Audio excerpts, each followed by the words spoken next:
This is Alan Ball. Hi, this is Audrey Fisher. This is Jim Perry. Hi, this is Kristen Bauer. Hi, this is Alexander Skarsgård. This is Nelson Ellis. Hi, this is Johnny Neal. This is Ryan Tucker. Hi, this is Lindsay Fulton. Hi, this is Rhine from True Blood. Hello, this is Theo Alexander. Hey, this is Lauren Bowles. Hi, this is David Tishman. This is Chase Everett. Hello, this is Janina Gavankar. This is James Frame. Hi, this is Courtney Ford, and you're listening to True Blood Radio. Hi, Liz and Mel with True-Blood.net here with our first episode discussion podcast of the 7th season of True Blood. We're sharing our thoughts, ideas, and general musings of this week's season premiere titled Jesus Gonna Be There. Be Here. I always want to say there. Anyway, later we'll have some spoilers for the next episode, but first we've got a couple of news items that we don't want you to miss. This is podcast number 221, Yowza. 222. Huh? It's 222. Tara Buck's interview last week was 221. So this is magic number 222. Okay, for the week of June 22nd. How about that? All right. 222nd episode for the week of June 22nd. I'm just going to drink my coffee. Obviously, I haven't had enough.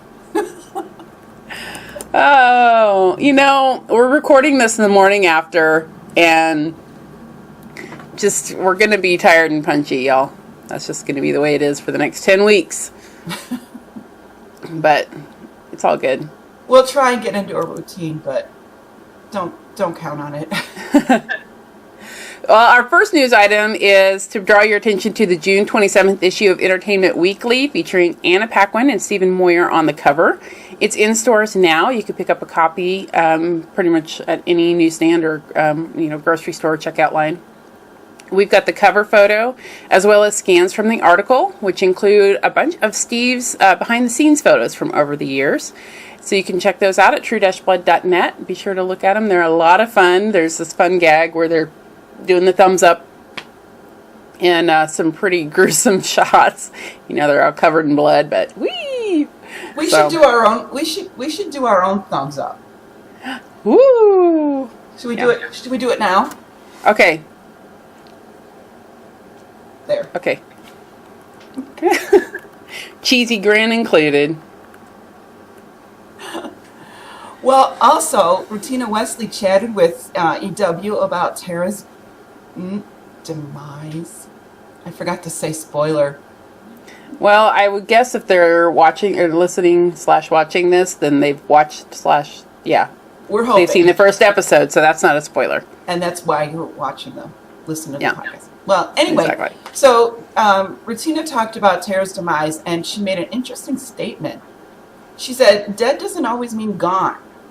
And Lettie Mae did keep repeating that she still sees Tara. And Lafayette is a medium. So, I think we could talk about that a little more in the spoilers, because there is a little bit of information that we can get into there. So, but it's a good article to read, especially after last night's episode. It is, and there's a lot of people that don't believe Tara's dead. That's well, let's just head into the episode discussion. Yeah. And start there with Tara's death, since that's kind of where we started. That big bloodbath there at the beginning. So Tara dies protecting Lettie Mae, it looks like. But we don't actually see her die. We just, in the aftermath of this brutal attack, that suddenly stops when someone whistles from somewhere and all the vamps take off. That was weird. I have an idea who that might be, but yeah, the bodies are strewn, and a lot of them are people we don't know, except for there's Lettie Mae wailing, and she's in a puddle of goo and tells Sookie that Tara is dead, her baby's dead. So a lot of people have said, well, no, she's not really dead because Pam would have felt it. Pam would have felt it, so she can't be truly dead. You guys, she's dead. She is. the off-screen death was different. We don't actually see her die, so I understand that it's a little bit difficult to accept that she really is gone. But if we're using Pam as our guideline, first of all, she says in that Russian roulette scene, which was weird, but she says in that Russian roulette scene in Morocco, everything I touch everything I touch dies. And I think that might be the only acknowledgement we're going to get from Pam, with her famous, my mad face and my happy face are the same. Yeah. She's not given to big displays of emotion. So, and right then she's completely focused on finding Eric. So I don't know that we're going to get any more from her. But I would be surprised. That's an acknowledgement from Pam. It's very, very subtle, but that's an acknowledgement from Pam. She does feel that Tara is dead. But we had this really interesting comment from Rena, who's a frequent commenter on True-Blood.net. And this popped up this morning, and I thought it was worth reading because I think it really, she did a good job of capturing what the fans are feeling and why they're feeling kind of lost on Tara's death. Rena says, fans are really freaking out about Tara's death was off screen. I've been thinking about it, and it's a brilliant move on the writer's part because the viewers actually get to experience the same emotions that the characters do about Tara's death. Sookie and the gang don't get to witness Tara's death either. They don't get any closure, don't get to judge if Tara died with dignity, if her death was meaningful or even preventable. Tara's just gone. And there is this emptiness that the characters don't know how to feel, and they are all angry and upset. And the viewers get to share this experience. The viewers get to feel the impact of Tara's death instead of discussing special effects and making gifs on Tumblr. Personally, says Rena, I'm glad that my last memory of Tara is not of her turning into goo. I want to remember Tara doing what she does best, fighting to protect someone she loves. And that sums it up. I was going to say essentially the same thing, but with less eloquence. So thank you, Rena, for taking care of that for me. That's it in a nutshell. We don't see it happen, and neither do Sookie, neither does Lafayette, none these other characters. Only Lettie Mae sees it. So the rest of us do not get that closure. Yeah, and I know that there was a few people on Facebook commenting that she deserved something at least as good as what Terry Balfour got. And instead of just, 1 minute she's there, next minute she's a pile of goop. She was a vampire. Terry was not. She didn't get a slow death. Mm-mm. That's how they kill vampires on this show. That's how they've been doing it for the past 6 seasons. It's just an explosion of blood and they're gone. That's it. There is no slow death. The only time that happened was with Nora when she was infected. Right. Tara was not infected. She was killed. Yeah. We don't know how. We don't know, what. But I got to tell you, that dude that she went up against, A, he was a crazy vampire, and 2, he was huge. He was huge. The guy Props was to huge. her for going for it. I mean, she may have been strong, because she's a vampire, but he still had size and leverage. So, and crazy. He was nutso. So, and we do see the aftermath of Tara's death. We've got Lettie Mae, who's inconsolable, and high on V. We have Sookie, who's just, there's a lot going on, but Tara's death is a significant part of why she's feeling the way that she's feeling. And then Lafayette is just in shock, and I thought his speech, his conversation with James was interesting, saying, she already died once, I already grieved once, so now I just feel nothing, which I know is the shock, that he will feel something, but he's trying to rationalize why he doesn't feel anything right then. But he does have a point.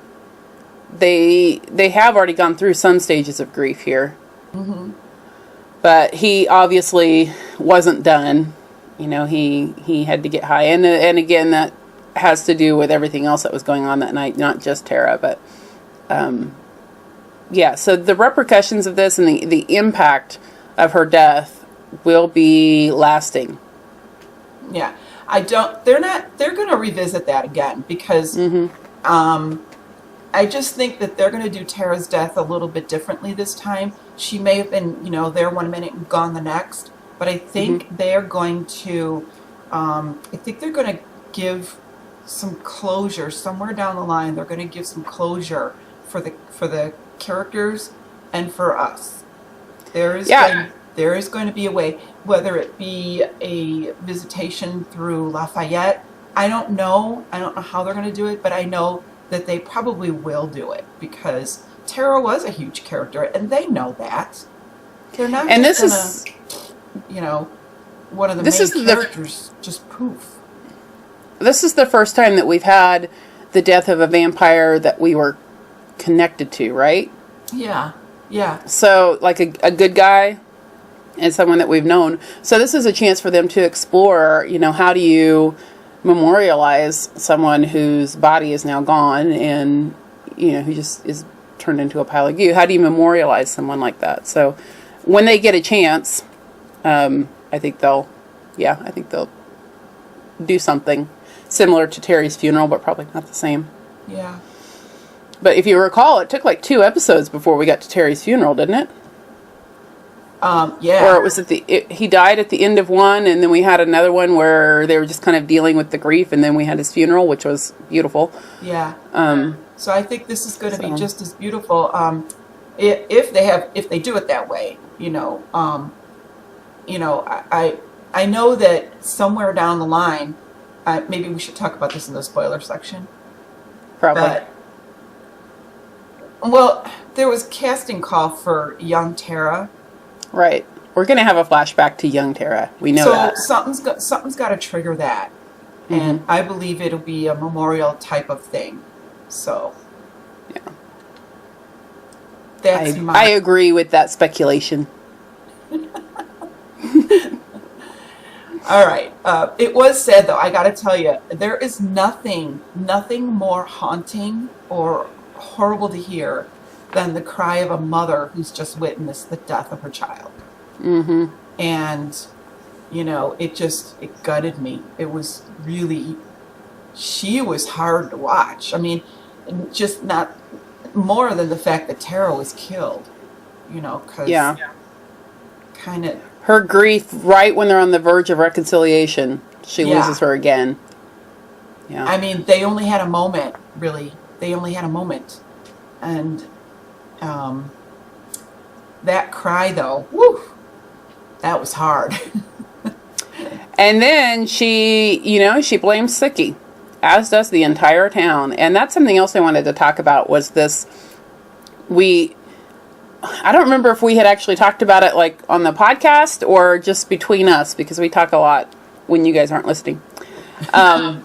But I had been wondering if we were going to get much of Sookie's mind, her telepathic power, if we were going to get to witness that very much this season, because it felt like we had kind of moved away from it. We haven't seen it very often in the last couple of seasons. And here, I mean, it was out in full force because, as she said, her barriers were down. She couldn't help it. She was in such shock that she didn't have the mental energy to keep everybody's thoughts out. And as a result, we got a real sense of what Sookie has been up against in that town. Even, I mean, obviously now more than ever because, the thoughts are worse than ever because of what's going on in the town. But, I mean, that's just it's different reasons for people to be suspicious and hateful toward her. And the slut shaming was pretty serious. And then blaming her for everything that's going on was hard to listen to. It was hard to listen to, but it's a natural order of things. When a tragedy strikes, the first thing you do after the shock begins the anger sets in. And then you're looking for somebody to blame. Exactly. So it wasn't surprising that they were turning on her that way, but it was very difficult to watch, and to watch her take it in, and listen to it, and and even Elsie. Oh, I guess we are headed towards the book Elsie. Darn it. Here's my little Alcide figurine that they sent me without his shirt on. Sorry, dude, that doesn't make it better. That 8-pack there is not going to help. That was tough. That was tough. And I was impressed that she stood up for herself at the end. You know, she called them out for being hypocrites and said, I'm your best shot. I am your best shot. And that was book Sookie. That whole part of it is the last 2 books. So we are kind of moving back thematically to the books, even if it's not exactly the same storyline that's happening thematically. We are moving back towards the books. So I thought that was really interesting that they chose to do it in that way. Yeah, because I mean, Sookie in the book, Sookie was always a very, very strong female character. She was very strong. She may have been naive in some things, but there was always a line that Sookie would not cross, and she knew it. Yeah. And then, but in books 12 and sort of the beginning of 13, she was feeling pretty lost. You know, in 13, when it was getting to be her birthday, and she was doing a lot of thinking about what kind of a life does she want. And she was thinking about the people of Bantam specifically and how they view her. And, you know, the thoughts that she knows that they think about her. And how does she feel about that? And so this is that connection to the books. Yeah. So I liked it. So even though she's a strong character, she still is a 3-dimensional character, and she has feelings, and she was getting depressed and angry and sad, and then she finds the inner strength to rise up and say, look, you guys need me. You blame me for this, and yes, I've made mistakes, but I'm your best chance at surviving this. Yeah, Sookie came up with her best answers and figured things out when she was at her worst, when she was at her lowest. You know, and you know, I mean, she did have to go through that, being lost, in order to figure out exactly what it is she wanted and find those boundaries again, maybe even change some of them around. But I liked seeing that last night, and I liked the fact that she said, I know that most of you hate me, but I love all of you. You know, I don't know how they're going to react to that. We'll see the next couple of episodes if they're going to, you know, champion her. I hope they do.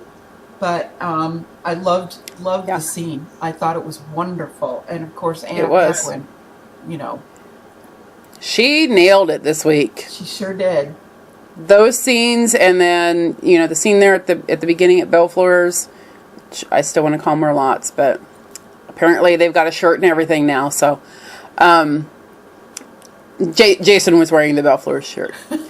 But, you know, that scene there after the attack, when she's hearing all the thoughts, and then when she's at the table at her house and Elsie comes in. And did you notice he came in and he was at first relieved? Oh, good, there she is. Because, you know, she wandered off on her own with those vampires out there.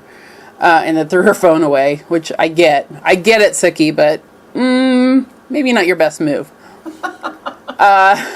But, you know, so at first he's relieved, and then you can see him just drop on this air of what were you thinking, you know, this kind of false bravado.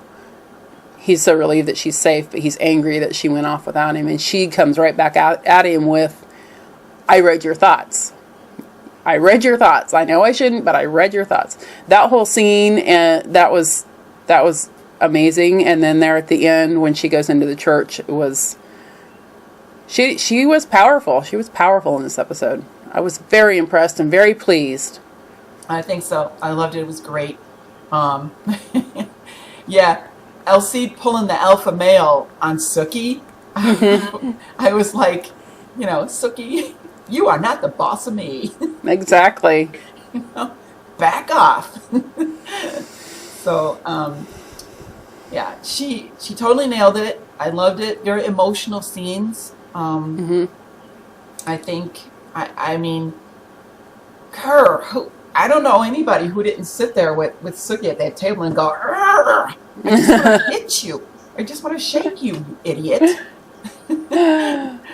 So, I don't think that's over. No, it's not. I mean, I don't think anybody sees Elsie and Sookie as a long-term relationship. So we're seeing the cracks. They've been together for about 6 months at this point.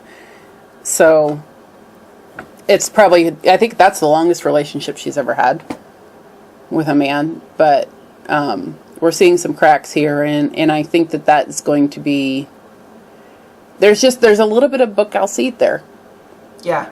In him being a jerk like that, which again, I mean, he was in the same state as everybody else. He was in shock and angry about what had just happened and his friends who had died. And now, you know, he did think those things about Sookie, and he shouldn't have, but I can understand why he did. But yeah, she heard it, and I think that's going to be it. I think that's going to be the wedge. Yeah, I think so. It's going to just get bigger and bigger. The wedge between them is going to keep pushing them apart. So I'm glad that she's been happy for a while, at least. Yeah, but I'll be glad when she gets to a point where she's like, you know, I'm not going to be everybody else's sin eater. Yeah. Oh, that's a good one. You know, I'm just done. You know, I'm a good person. I make mistakes just like everybody else. And Elsie is going to pull that alpha male thing once too often. And Sookie's going to be like, no. Yeah. You cannot. There is a scene coming up next week where he makes amends and she accepts it, but I think it's too late. I think it's a little too late. You know, she wouldn't let either Bill or Eric pull that stuff on her. Right. You know, the Sookie is mine crap. Mm-hmm. She wouldn't let them get away with it. She's certainly not going to let Elsie get away with it. I think for a while she might try and hang on to her happiness, but in the end she's going to see that's really not making me happy. Right. So, I don't know. We'll see what happens. Let's talk about, you mentioned, we touched on Jason wearing the shirt and everything. Can we talk about Jason for a minute? Let's talk about Jason. Because also growing a pair. Seriously, when they were at that house and they were up against the Vince, whoever Vince is bad news. He is. He's a vigilante. He'll become a vigilante. But he also apparently ran against Sam for the mayor, to be mayor. Okay. I didn't remember that. Well, he mentioned it too when he was talking to Sam about, you're a dog. Sam says, look, you lost, and if you go telling everybody that their mayor is a dog, it's just going to look worse for you than me. Oh, see, why did I miss that? I must have been typing. Maybe, yeah. Or reading. It was Sam, so I was listening. I was in the chat room wondering why people were still stuck on something over here, and we're like 4 scenes beyond that. Yeah. I get it. Everybody wants to talk. That's why we have the chat room open. Everybody wants to talk. Yep. So, it's cool. It's fun. But when Violet kind of started mouthing off and started to move in front of him, I was like, girl, you're about to bring out the worst side of Jason that you've never seen. And so now I wonder, is that what her goal was all along? It sounds like it. It sounds like she was provoking him. Yeah. Because she was ready for him to take charge. Yeah. Because she was obviously, being an old vampire, she's obviously very, very strong, much stronger than him, and she needed him to be at least equal. Mm-hmm. Not physical strength. I'm talking about, being a man. Yeah. Asserting himself, and he's been taking it for 6 months. Jason! Woo-hoo! Yeah, finally. There's the Jason we know and love. Yeah. So I was happy to see that, and I hope we get to see more of this stronger Jason.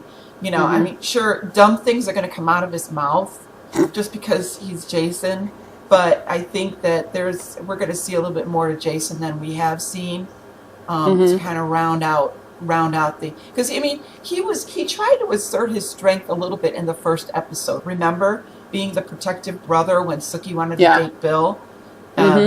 You know, but she wasn't having it. No, and even Gran was like, you know, you're an idiot, Jason. Yeah. You're just being stupid. Yeah. So I kind of feel like we're gonna see a polished, polished off Jason by the end of this season, which is going to be more mature. Yeah. He's been slowly maturing throughout the entire series. Yeah. And I think this is going to be his real trial by fire. As if the last 6 seasons weren't, but this is really going to bring it out in him. It's kind of all coming together. So yeah.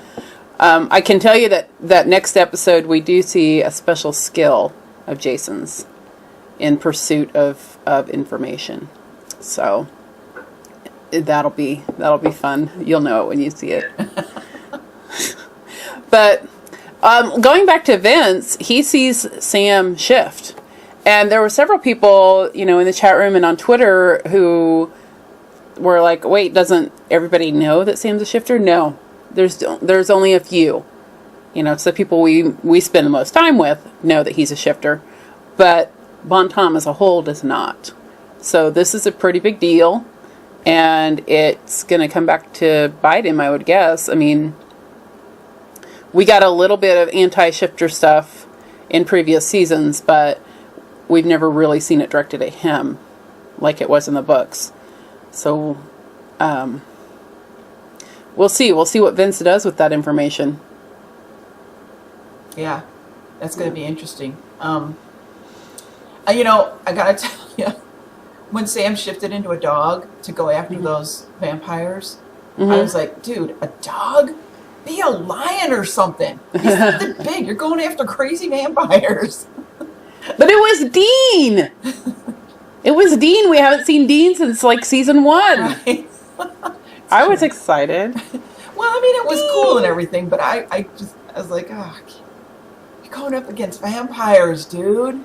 Though, if you're trying to kind of keep a low profile as far as being able to shift, maybe running through the middle of town as a lion is not your best move.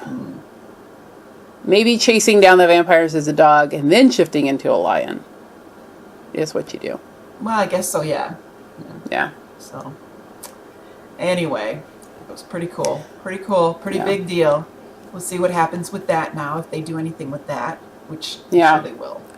I think it seems like they're setting something up there, so. And we've got Arlene and Holly and Nicole, very pregnant Nicole, are trapped in that basement. Which is Fantasia. Yeah, the dungeon in Fantasia. Kind of nice to see that again, or not. Yeah, I mean, it is the dungeon in Fantasia, but they're reusing places, and it's kind of that whole bringing it back to where we were. Bringing us back to the first couple of seasons and the familiar places and people. So, Fantasia is another character, as was Merlotte's now, Bellefleur's. Poor Arlene. I was hoping that Holly would get some of her, get some magic going or something. Yeah. I don't know. Maybe she will. Maybe she will. It kind of looks to me like this is going to be Holly's moment to shine. Yeah. So we'll see. I hope so, because I like her. Yeah. But poor Kevin. He's gone. Bye, Kevin. Bye, Kevin. That was I couldn't watch. No, that was one of those hand over the eye moments for me. Oh. Yeah. There were quite a few of those. There were a lot, and that was only the first episode. Yeah. I guess there's more to come. Yeah, yippee skippy. Wait, why did we watch this show? Yeah, I know. Oh. I guess it's for the characters. I know, me too. Really? You watch True Blood? What? You run a fan site for it? Yep. That would be me. Oh, I don't know. All right. Yeah. Well, let's talk about Jessica and Adeline. Because there was some shining moments there too between the girls. For one thing, I loved the girl time in the midst of all of this chaos going on around them, fear and everything. And they're talking about boy crushes. I can't decide if that was Adeline trying to distract Jessica and sort of relieve some of the tension, or if it's just, Adeline's very young. Yeah. And a little bit of both, maybe. Yeah. That was good, though. I liked that. It took me by surprise at first, but it was a nice little moment to break the tension for us as the viewers as well. So, yeah. Yeah. And it was sweet to... Yeah. Yeah. So, poor Jess, she's got the weight of the world on her shoulders right now. She's carrying all this guilt for what happened, and Adeline tells her, I still have nightmares of that night. And Jess says, yeah, me too. Oh, grr. I felt and that. she's grieving for Tara at the same time. Grieving for Tara, and, then her boyfriend, what was he trying to, was he like wanting to share Adeline? Her boyfriend? James. No, he was trying to tell her to be careful. Oh, I thought he was, okay. Yeah. I thought he might have been goading her a little bit into I think he was... Off of her. Go ahead, do it. No, he was trying to say, be careful, you're hungry, she's a fairy, you know what happened last time. He's just trying to, I think, talk some sense into her. Right. I read it wrong then. So, anyway, I think Jessica did well in last night's episode, and there were a couple of times where I thought she was going to meet the true death, and I was a little worried. Yeah. A little worried for her. Yeah. I really hope she makes it through the season. Whew, well, we'll have to talk about that in spoilers. On who we think is going to survive. Okay. So, yeah. All right. Well, we could probably talk about Andy. Yes, Chris Bauer and Anna Paquin were my VIPs of the night. They both turned in some really amazing performances. Solid stuff. Yeah. And with Andy, it was similar to with Sookie standing up for himself and saying, to Bill, we're not good. We're never going to be good. And you can't argue with that. Nope. I mean, I totally understand where Andy's coming from. I mean, I like the two of them working together, but I mean, they're never going to be bros. No, it's never going to happen. There's way too much that's gone on. And I liked that he didn't get into it. He didn't get drawn into that, tell us all the ways that Bill's been evil to you. He just is like, you know what, that's between us. That's a character point that I don't know that Andy would have had, excuse me, even 3 seasons ago. So I think that's partially Holly's influence on him. But, here he's trying to protect his daughter, but he's lost his Holly. They have my Holly, he says. Yeah. About those vampires. So he's a little bit torn in what he needs to do, and I think he's angry that he has to trust Adeline to Jessica. Yeah. For protection, but he knows that she can't come inside unless she's invited, and he ordered Adeline not to invite her in, therefore she will not do it. Right? That's how that works. Yeah. Oh, Andy. Wait till he finds out. Oh no. Yeah. Oh, she is so grounded. That may go a little ways towards him trusting vampires a little bit more. I mean, he's got a lot of things to overcome when it comes to trusting vampires, but that may help, is seeing Jessica and Adeline together. Yeah. I don't think he's ever going to be comfortable with it, but No, and I don't think To Jessica start. is either. She's not. I don't think. She's No. she's not ever going to let her guard down because she knows what could happen. Yeah. So, 3 strong performances. Andy, Sookie, and Jessica were, wow, like totally solid. And Jason. I'm going to throw Jason in there. Yeah, he was another standout. Yeah. Yep. What else do we... Do you have any speculations on who it was that whistled? Who do you think it is? Because I have some ideas myself. Or one idea. Pretty sure it was Sarah Newland. That's what I was thinking too. Yeah. Yeah, I'm pretty sure. She was the creator of this mess. I think so. I think she's out for revenge. Yeah. The whole town. So, yeah. Sheesh. She is one sick thing. Yep. I think we can trace it all back to Jason for a change. Wouldn't that be ironic? The whole town blames Sookie, and in the end, Jason's the one that brought this upon them. Yeah. Yeah. Wow. Yeah. I So, wonder if they're gonna even go there. I don't know. We'll see. I do want to talk a little bit about Pam searching for Eric. Yes. She is, as we can see in that second scene where she's offered the little girl to feed off of and doesn't do it. She's starving. And that's because, they don't know which bottles of True Blood are infected, and they don't know which humans are infected. And so she hasn't been able to feed, presumably for 6 months. We don't know for sure. But she's looking a little rough. You can see it in her eyes. But she turns down the little girl because she just can't bring herself to do it.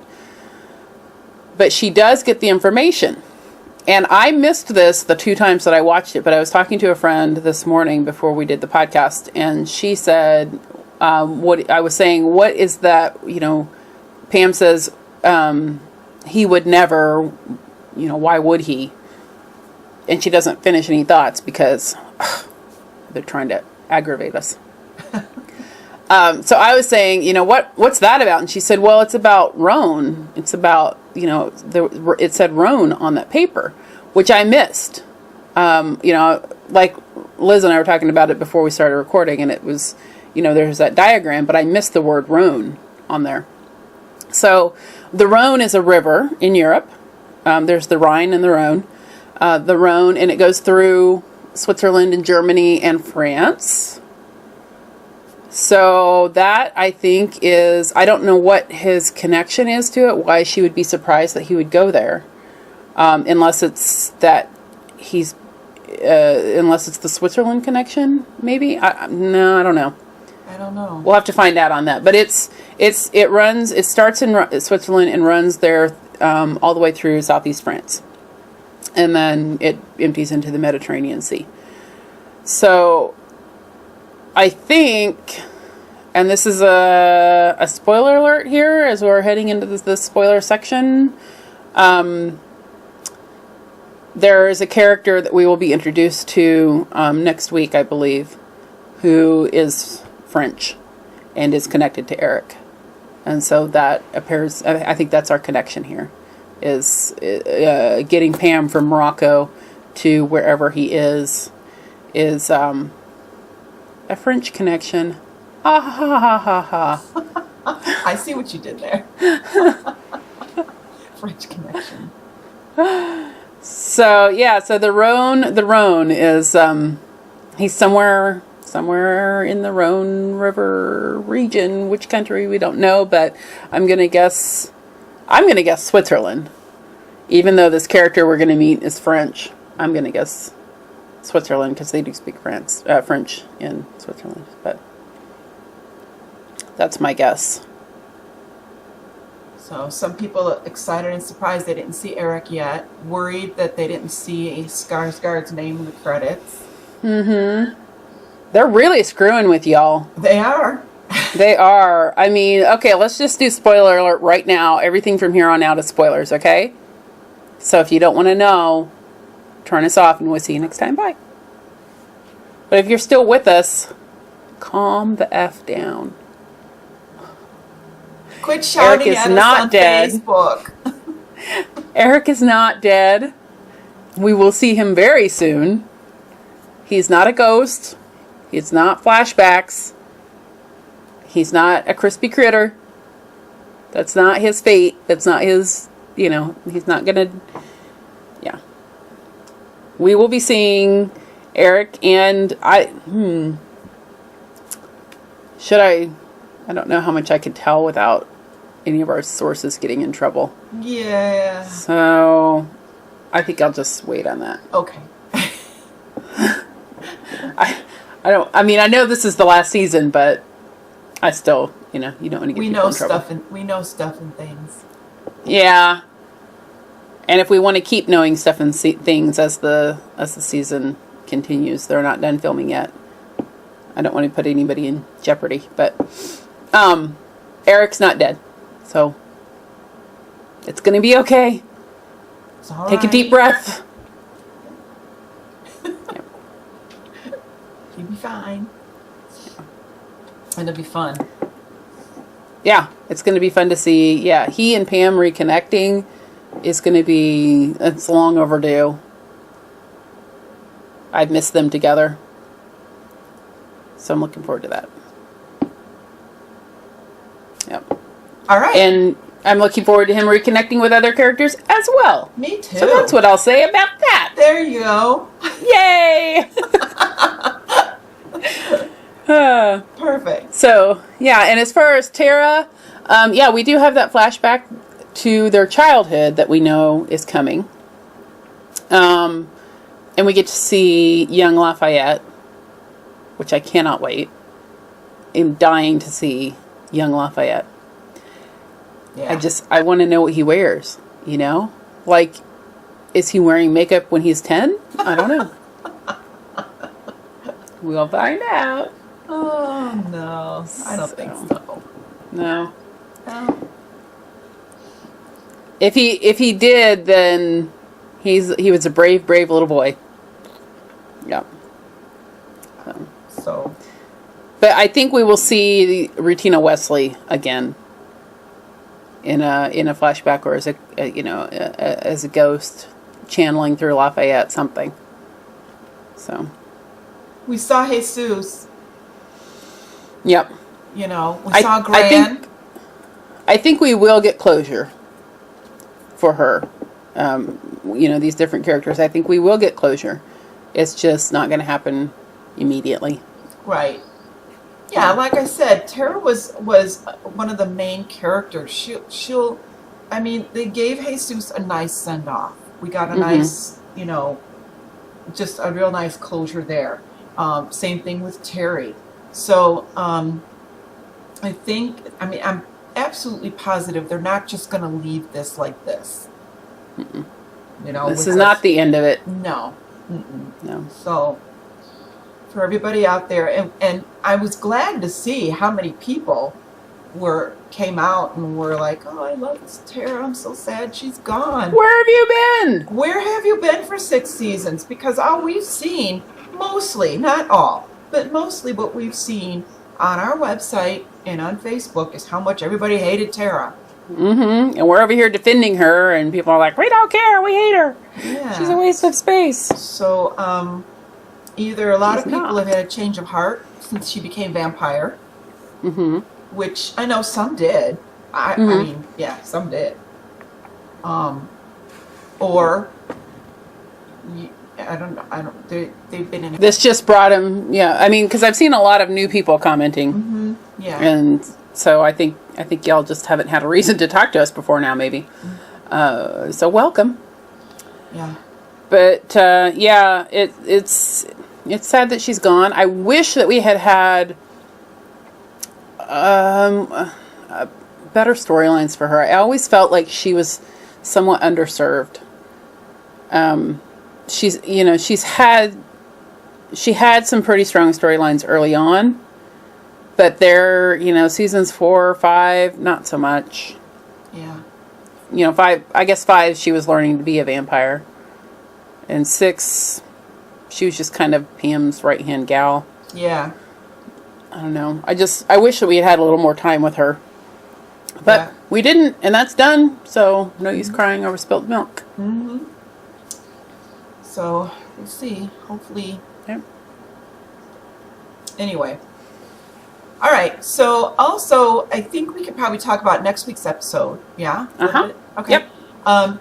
This one is titled I Found You, which could mean a whole lot of things. So the official synopsis for this episode is a trio of hostages taken in the Belfleur attack looks to a familiar face as a possible liberator from the H vamps. Sookie and that's interesting. That's interesting. Mm-hmm. Who could that be? I believe that is Sookie and Bill, but I'm not sure. Okay. All right. Sookie and Jason visit the neighboring town of St. Alice, where a young woman's diary offers clues to the potential fate of Bontemps. Spurned by Lafayette, a desperate Lettie Mae turns to Willa to channel her family past. Vince whips his fellow vigilantes into a dangerous frenzy. Pam's search for her maker leads her to a very familiar place. The episode was written by Kate Barnow and directed by Howard Deutsch. Mm-hmm. So Pam's search leads her to a very familiar place, so she knows something about the area. Yeah. Something must have happened there to the two of them, maybe? Yeah. I don't know. Apparently, it's something where they turned their backs and said, I'm never coming back here. Yeah. And then apparently Lettie Mae thinks that Willa can serve as a medium so she can see Tara again. That's weird. I mean, how in the world? I don't. She's a little lost in grief, is our Lettie Mae. Indeed. Because she didn't want Sookie to touch her, but she'll go to Willa for help. I don't. Mm-hmm. Well, she's had Willa's blood, so there's a connection there. That's true. That's why she was so crazy, so out of control. It's because she was high on Willa's blood. But yeah, I'm very curious to see how that plays out. Very curious. Yeah. So that's it. That's what's going on next week. It's going to be cool. We got a little glimpse of what's coming up for the rest of the season. Mm-hmm. In a video clip that they showed after the episode was over with. And we actually have it posted at True-Blood.net. So go on over there, check it out, leave us your thoughts, tell us what you think is going to be happening from what you see. And I'm gonna try to get the screen capping machine working again so that we can get a closer look at some of that, because there are several things that just flashed, for a split second. Yeah. That we want to get a closer look at. So I'm going to try to work on that before this is posted. So before this podcast is released. So head on over to True-Blood.net and check that out and let us know what you think. We've also got the music list for last night's episode up. And we've got more photos that were sent over by HBO. And we've got those posted. So go on and check in on that. We'll take care of you guys. So I think that's gonna be it for this week's podcast, though. Yeah. Yep, I think so. All right. Well, don't forget to bookmark True-Blood.net and keep yourselves up to date on all the news. Be sure to follow us on Twitter at True-Blood.net and find us on Facebook as well. Convenient links are posted in the sidebar on our main page, and we want to thank you guys all for hanging with us today. We'll see you next week. And we also want to thank Minda for editing our podcast. We're still working on the issue with subscribing to True Blood Radio on iTunes, so hold off on that until we can get that fixed.